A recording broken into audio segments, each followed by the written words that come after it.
a train has derailed near Stonehaven. Ben Phillip is at the scene and gave us this update.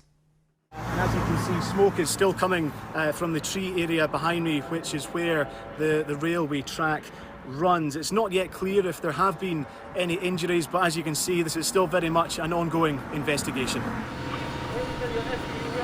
Mid-morning in Aberdeen and the storm may have subsided, but the danger was still very real. Firefighters here making a building safe next to a busy main road.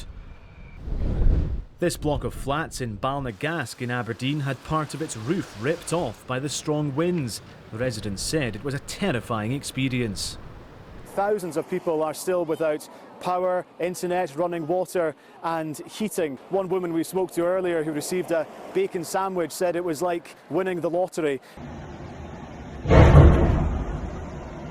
The explosion rocked Braemar shortly after 7:30 this morning.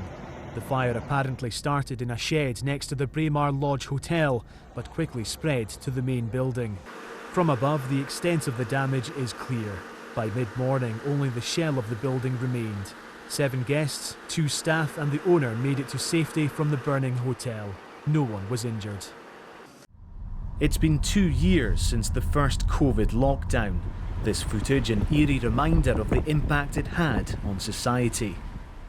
Today, life has largely returned to normal, yet COVID still lingers.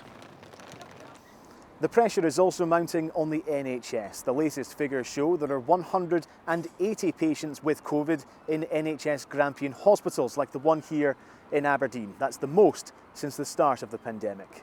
Can you appreciate why this might be frustrating for people and businesses in the North East? And I suppose why publish the criteria when it appears to have been ignored? Flames and smoke billow high into the sky above Marmaris on Turkey's Mediterranean coast, fanned by strong winds and fuelled by soaring temperatures. This video was taken by Amy Hutchinson from Aberdeen last Thursday in Ishmeller, just minutes before she was forced to flee her home. It's hard to imagine that a quarry of this size exists in a city centre. The quarry owners now hope that these canoeing sessions will help people to learn about a site responsible for Aberdeen's nickname, the Granite City. Ben Phillip is at Pittodrie for us this evening. Is this a surprise, Ben?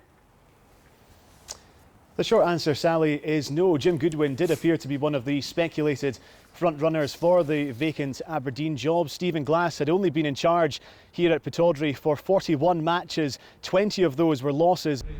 Affectionately known as the lawman, it was the 81-year-old's first time speaking publicly since announcing his dementia diagnosis in August.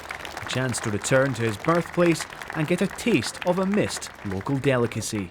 I'm not too clever this last year and a half.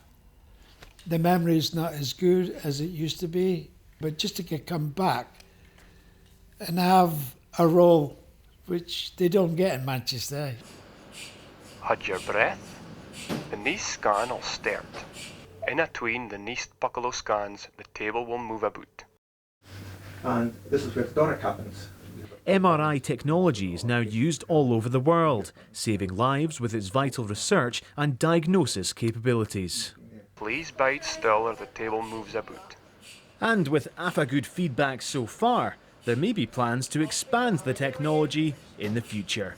Ben Phillip, reporting Scotland, Aberdeen.